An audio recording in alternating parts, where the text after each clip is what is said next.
अस्सलामु अलैकुम वरहमतुल्लाहि वबरकातुहू।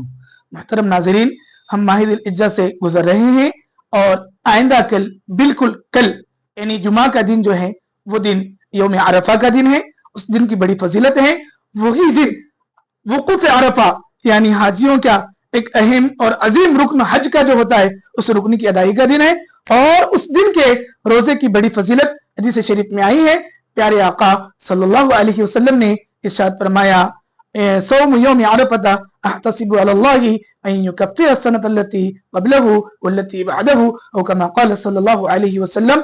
मेरे नबी रहमत सल्लल्लाहु अलैहि वसल्लम ने इरशाद फरमाया कि अरफा के दिन का रोजा मैं अल्लाह से उम्मीद रखता हूँ, यकीन रखता हूँ कि अल्लाह ताला उस रोजे को गुज़िश्ता एक साल और आने वाले एक साल के गुनाहों के कफ़ारे का जरिया और सबब बनाएंगे। मुहतरम नाज़रीन, इतना अहम तरीन अजीम तरीन दिन जिसके लिए 2 साल की इबादत का सवाब, 2 साल के गुनाहों की माफी और उसका कफ़ारा हमारे प्यारे नबी सल्लल्लाहु अलैहि वसल्लम ने उस दिन को करार दिया है और वो दिन हमारे सर पर खड़ा है, कल ही है। तो क्यों ना हम उस दिन की कदर करें, उस दिन में रोजा रखने वाले, तिलावत करने वाले और अल्लाह को खुश करने वाले आमाल करने की कोशिश करें और अल्लाह के मकबूल और महबूब बंदों में शामिल हो जाएं। वैसे मैंने इब्तिदा में आप हज़रात के सामने पेश किया था कि ये 10 दिनों की बड़ी अहमियत है, बड़ी अजमत है। तो काबिल मुबारकबाद है हमारे वो भाई और बहनें जिन्होंने इन 10 दिनों की कदर की, इनमें रोजे रखा, इनमें तिलावत की,